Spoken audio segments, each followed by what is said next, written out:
Good morning students. जैसा कि अपना चैप्टर नंबर 9 चल रहा है क्लास 12 का कोऑर्डिनेशन कंपाउंड, तो कल हमने पढ़ा था कि भाई हमारे पास जो है आइसोमरिज्म क्या होता है। मैंने आपको एग्जांपल भी दिया था, एक ऑर्गेनिक कंपाउंड का एग्जांपल लेकर के मैंने आपको बताया था कि आइसोमर्स बनते कैसे हैं। अब मैंने आइसोमरिज्म में आपको बताया कि हमारे पास दो तरह के आइसोमरिज्म होते हैं, ठीक है। एक तो होता है क्या, स्ट्रक्चरल आइसोमरिज्म, और एक होता है स्टीरियो। स्ट्रक्चरल आइसोमरिज्म क्या होता है वो आज मैं आपको बताने वाला हूँ, इसके टाइप्स बताने वाला हूँ और उसके बारे में हम डिस्कस करेंगे, और स्टीरियो आइसोमरिज्म के बारे में भी हम बात करेंगे। तो स्टार्ट करते हैं। सबसे पहले हम स्ट्रक्चरल आइसोमरिज्म के बारे में चलिए देखते हैं क्या है। The isomerism in which the molecular formula is same but the different structures are known as the structural isomerism. कह सकते हैं कि मोलिकुलर फॉर्मूला सेम रह सकता है लेकिन क्या है, उसकी स्ट्रक्चर डिफरेंट बने। कल मैंने आपको एक ऑर्गेनिक कंपाउंड का एग्जांपल लेके बताया था, फिर मैं आज एक ऑर्गेनिक कंपाउंड का एग्जांपल लेकर के बताता हूं कि कैसे। जैसे मान लीजिए हमारे पास ये है CH3, CH2, CH2 and CH3, ठीक है। ऑर्गेनिक का दे रहा हूं एग्जांपल, बट ये इनऑर्गेनिक में आता है, ठीक है। तो ध्यान रखना कि मैं सिर्फ आपको समझाने के लिए ऑर्गेनिक का एग्जांपल ले रहा हूं, अदरवाइज इसका ये एग्जांपल नहीं है, ठीक है। तो हमारे पास ये एक स्ट्रक्चर है।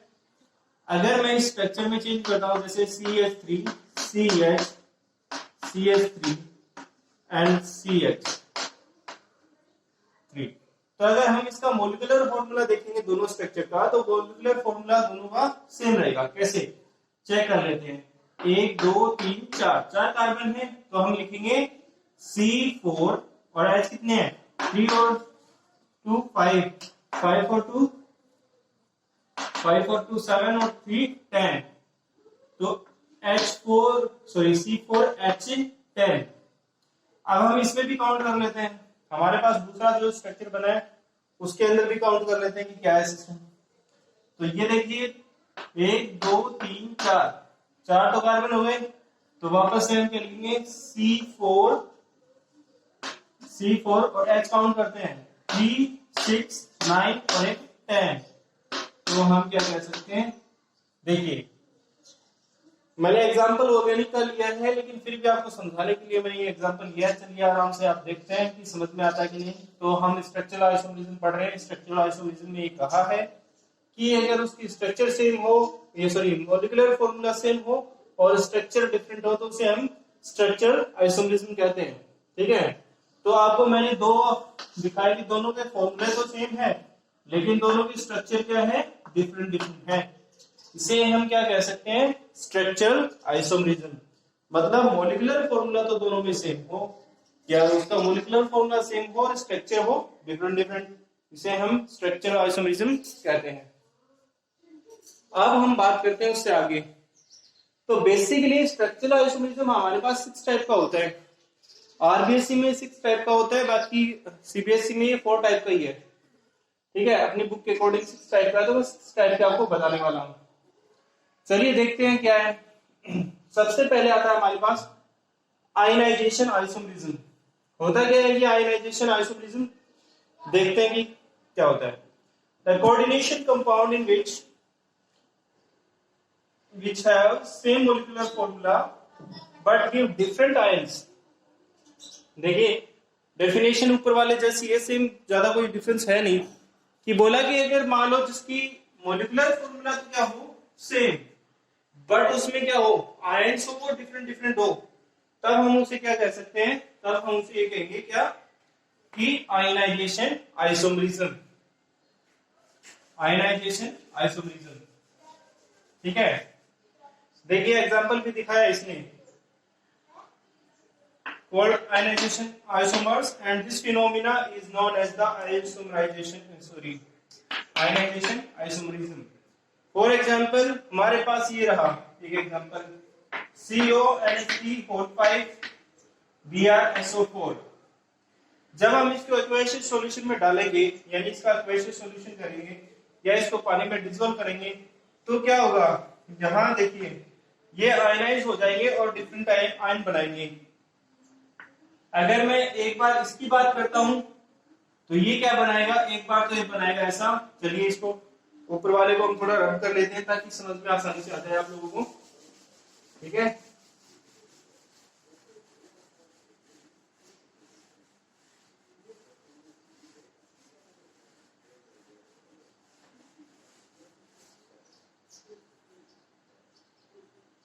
चलिए देखते हैं। हमारे पास पहले वो है CONS3 होल 5 Br, ये ब्रैकेट बंद हो गया और हमारे पास आ गया SO4।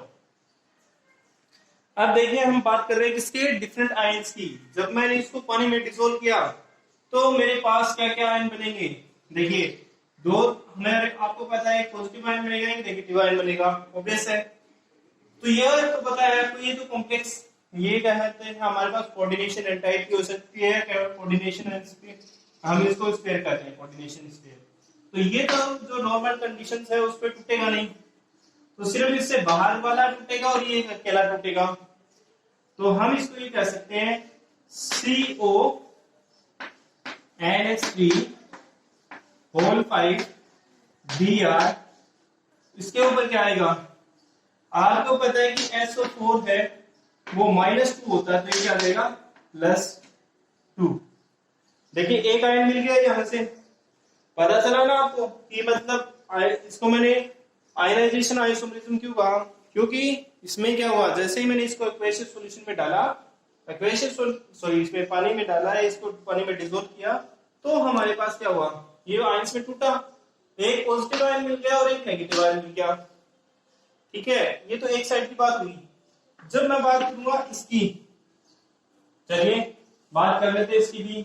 CONH3 होल 5 SO4 और Ba ब्रैकेट और Br, ये हमारे पास एक कॉम्प्लेक्स है। अब इस कॉम्प्लेक्स को मैं ब्रेक डाउन करूंगा, तो ब्रेक डाउन करने के बाद में मुझे क्या होगा कि मेरे पास आ जाएगा क्या, CONH3 5 SO4 ब्रैकेट बंद और Br। अब आपको पता है कि भाई हमारे पास ये जो होते हैं वो क्या करता है, ये अकेला सिर्फ माइनस अटेन करता है, तो ये भी प्लस अटेन करेगा, है ना। तो देखिए आपको पता चल रहा है कि इसने बोला कि डिफरेंट डिफरेंट आयन देता हो, आयन का पता है ना।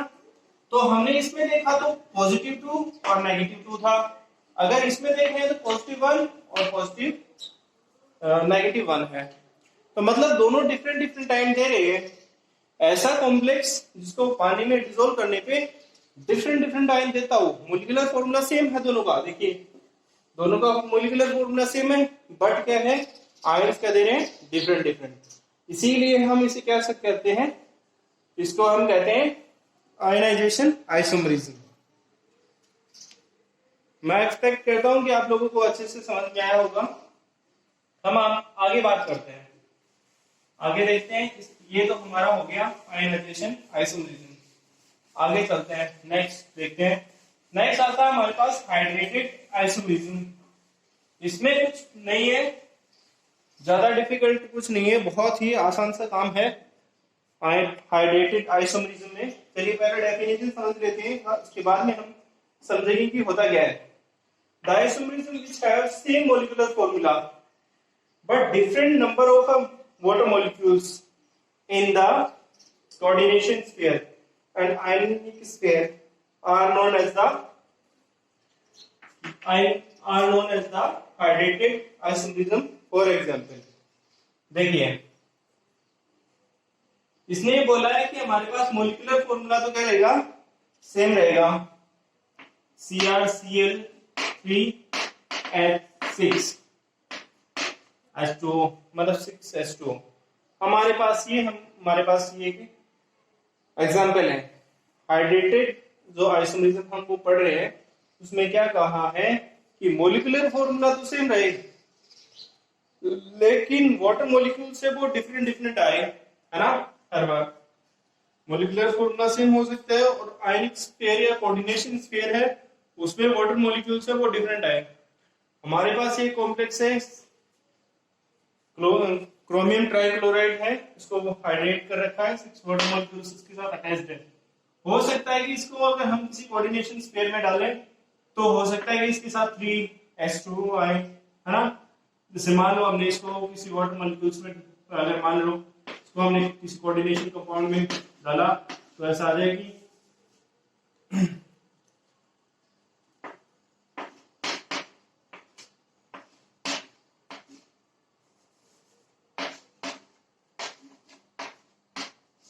ऐसा तो देखिए मॉलिक्यूलर फॉर्मूला हमारे पास इसका सेम है, लेकिन उसके साथ वाटर मॉलिक्यूल सब डिफरेंट डिफरेंट आए। यानी Cr3 है, देखो ये Cr3 Cr3, यहाँ वाटर मॉलिक्यूल 6 है, यहाँ वाटर मॉलिक्यूल्स 3 है। तो क्या कह रहे हैं कि कोऑर्डिनेशन स्फीयर या आयनिक स्फीयर के अकॉर्डिंग और number of water molecules different different आए और मॉलिक्यूलर फॉर्मूला क्या रहे सेम, तो उसे हम क्या कहेंगे हाइड्रेटेड आइसोमरिज्म नाम देते हैं। ठीक है, मैं एक्सपेक्ट करता हूं आप लोगों को समझ में आया होगा।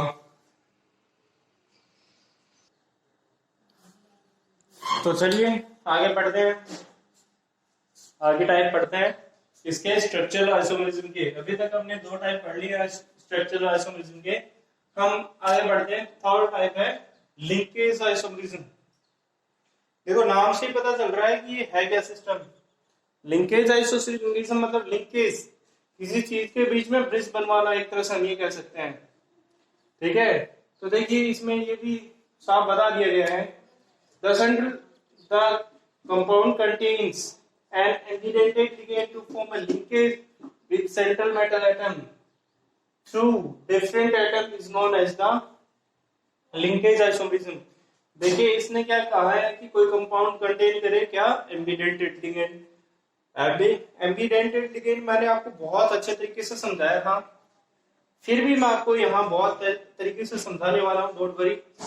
और आप देखिए कि आपको बहुत अच्छे तरीके से समझ में आएगा।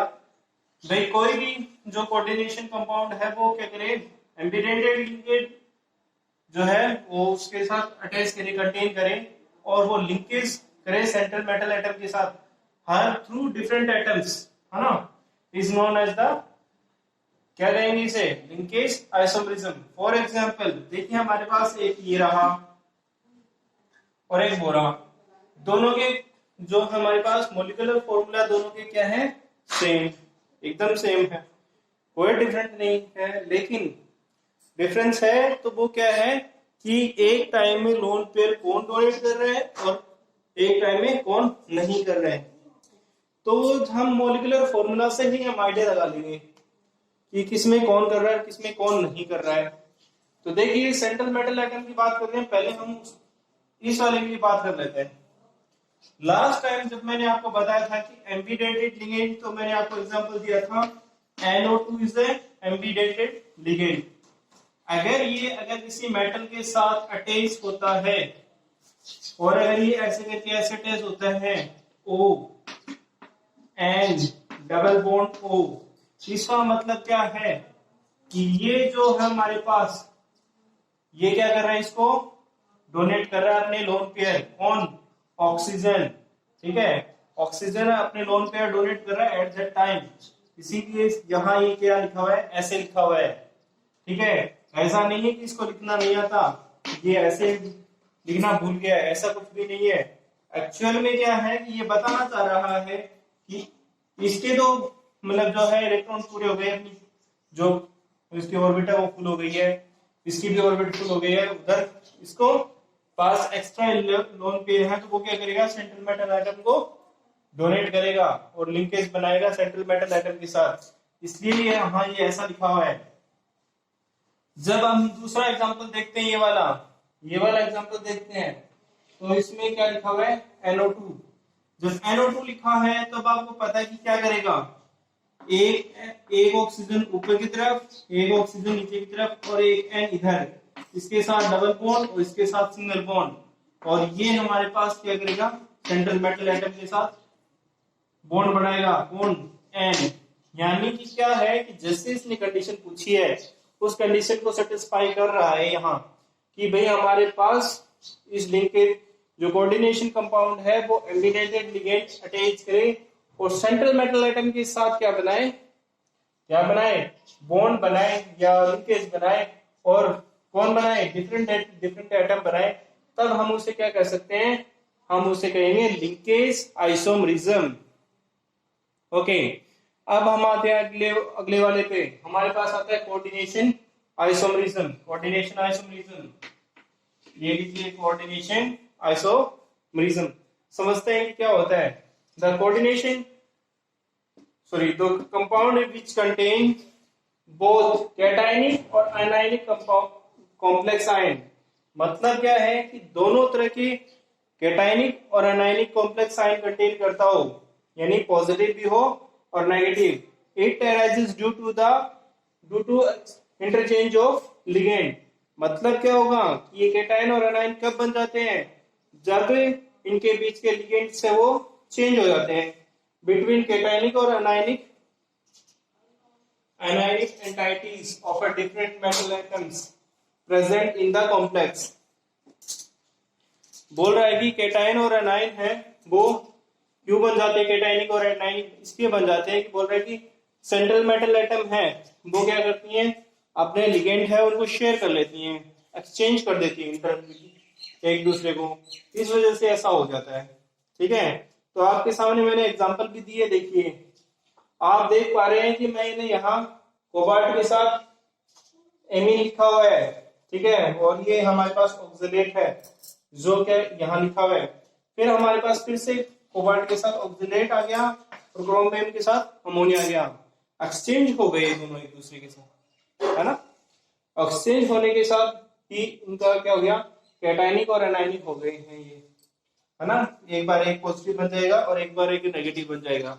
ठीक है, तो ये चेंजमेंट है, चेंजमेंट ही,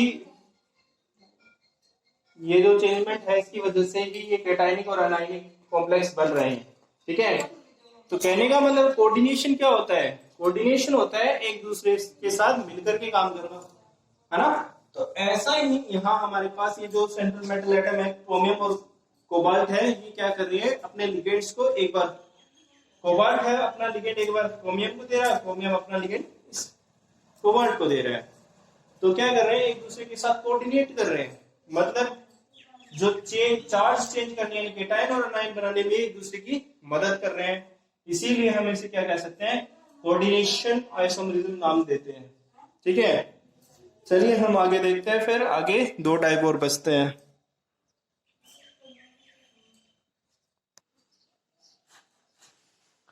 तो चलिए आगे पढ़ते हैं, अपन आगे पढ़ते हैं इसका जो स्ट्रक्चरल आइसोमरिज्म का टाइप नंबर 5 पढ़ते हैं, द लिगेंड आइसोमरिज्म।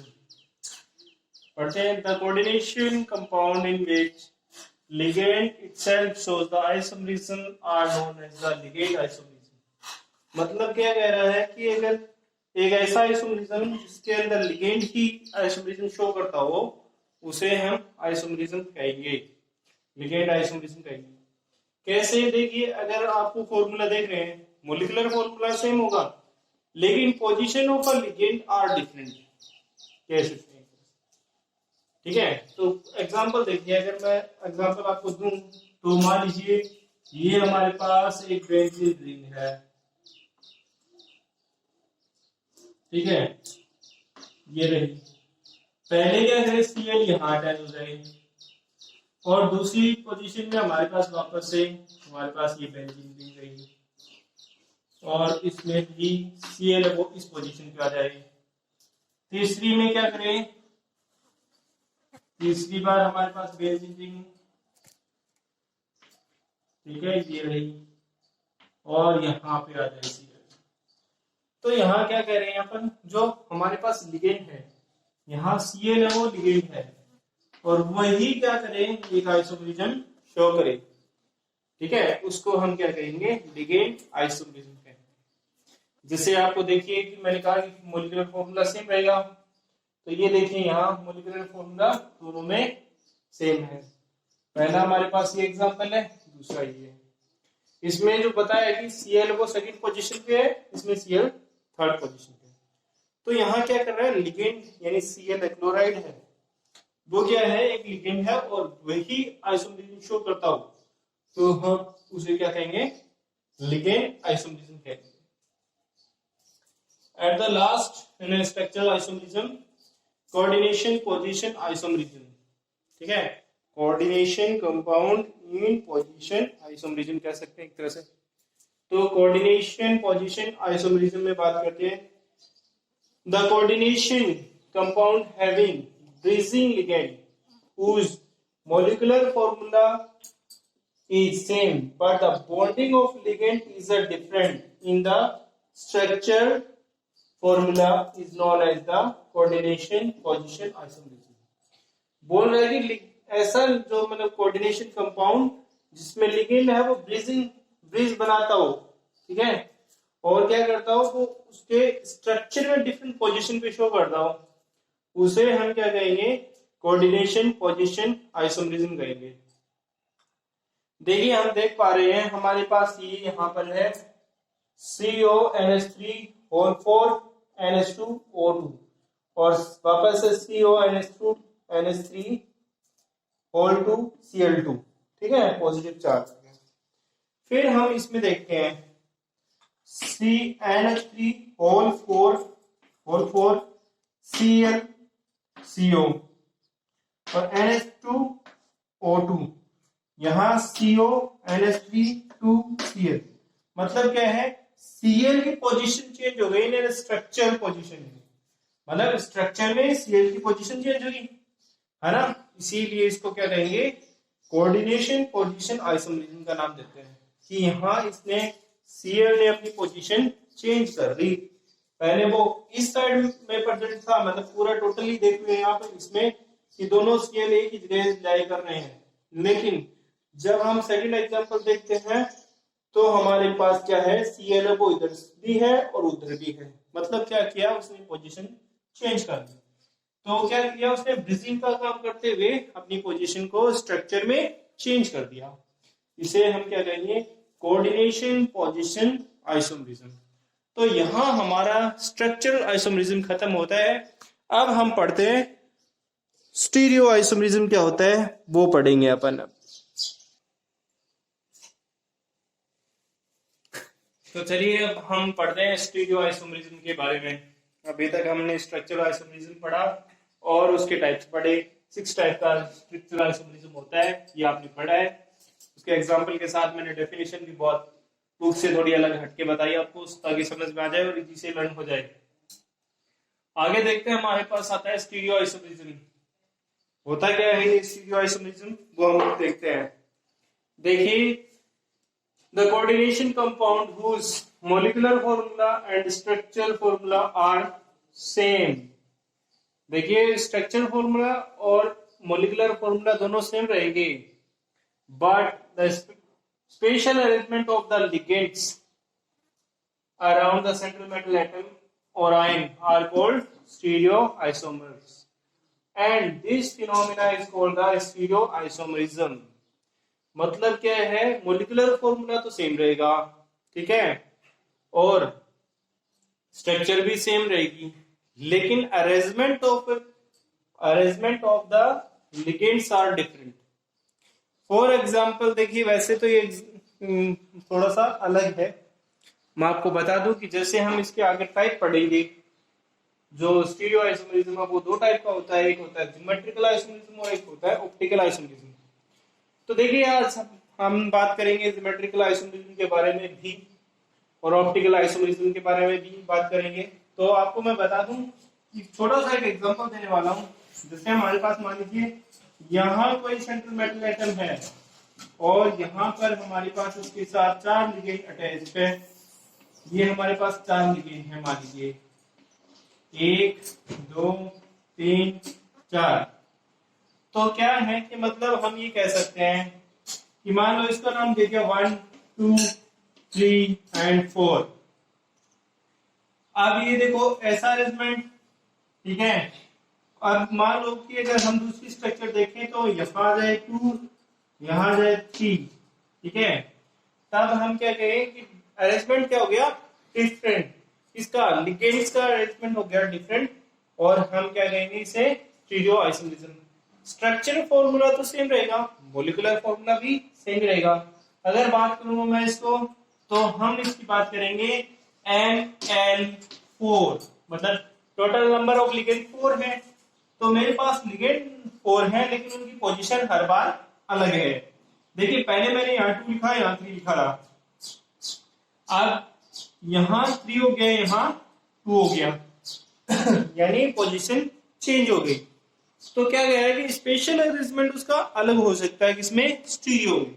बाकी मॉलिक्यूलर फॉर्मूला और स्ट्रक्चरल फॉर्मूला क्या रहते हैं, सेम रहते हैं, उसमें कोई चेंज नहीं आता है। तो इसे हम कहेंगे स्टीरियो आइसोमरिज्म। अब बात करते हैं type of stereo isomerism. Basically stereo isomerism we have 2 types, geometrical isomerism and optical isomerism. अब हम बात कर लेते हैं ज्योमेट्रिकल आइसोमरिज्म के बारे में ही, ठीक है ना। तो चलिए हम बात करते हैं इसके बारे में और समझते हैं कि है क्या system. The isomerism in which geometrical arrangement of a ligands is known are the geometrical isomerism, और इसको हम क्या कहते हैं, इसको हम ये भी कहते हैं कि ट्रांस और सिस आइसोमरिज्म के नाम से भी जानते हैं। ये डेफिनेशन है जो ऊपर वाली ये मैंने बनाई है, और ये जो नीचे वाली है ये बुक के अकॉर्डिंग है कि this is also known as the trans and cis isomerism.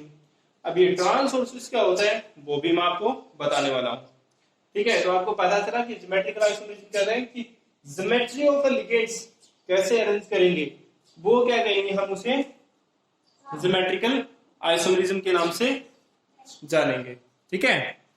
चलिए देखते हैं आगे।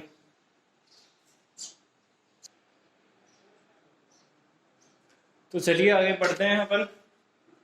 आगे आता है हमारे पास सिस और ट्रांस। होता क्या है, सिस की बात करें तो अपने पास सिस होता है जो अगर मतलब कोई सेंट्रल मेटल एटम के अराउंड जो है लिगेंड है वो अरेंज होंगे तो एडजेसेंट साइड यानी सेम साइड पे सेम लिगेंड होंगे, तब तो हम उसे कहेंगे सिस आइसोमर, ठीक है ना, एडजेसेंट।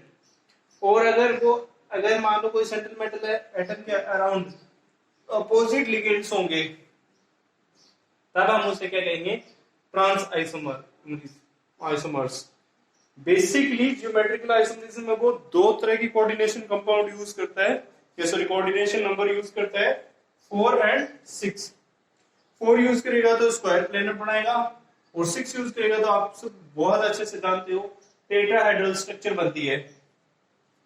तो हम बात कर रहे हैं यहाँ ट्रांस और सिस की। तो जैसा इसने बताया कि when 2 ligands are around the central metal atom are arranged in adjacent side each other, this is known as the cis isomerism। यह कह सकते हैं कि एक साइड में सेम लिगेंड हो तब उसे सिस आइसोमरिज्म कहेंगे, और अगर अपोजिट हो तो उसे ट्रांस आइसोमरिज्म कहेंगे। यहां मैंने एक एग्जांपल लिया है दोनों चीजों को समझाने के लिए। तो हमारे पास डायमीन डाइक्लोरो पेंटेनम प्लैटिनम सेकंड है, ठीक है, ये हमारे पास है। तो देखिए दोनों एमीन क्लोरीन या क्लोराइड दोनों सेम साइड में है, ये दोनों सेम है, ये दोनों सेम है एक साइड में, तब हम इसे क्या कहेंगे, ट्रांस आइसोमर। और अगर देखो यहाँ एक एमीन है और एक क्लोरीन या क्लोराइड है, तो इसे क्या कहेंगे हम, ट्रांस। इधर भी ऐसा ही, तो इसे ट्रांस का नाम देते हैं। तो चलिए बॉयज, आज के लिए अपना इतना ही है, आगे का अपन कल पढ़ेंगे। ओके, आप अपना होमवर्क कंप्लीट करते रहिए और मुझे व्हाट्सएप करते रहिए, और मैं आपके व्हाट्सएप है वो आपके ग्रुप पे डालता रहूंगा, ताकि किसने कितना काम होमवर्क किया है या नहीं किया। अगर नहीं करोगे तो मजबूरन मुझे आपके पेरेंट्स से बात करनी पड़ेगी, और आपको थोड़ी सी डांट भी खानी पड़ सकती है।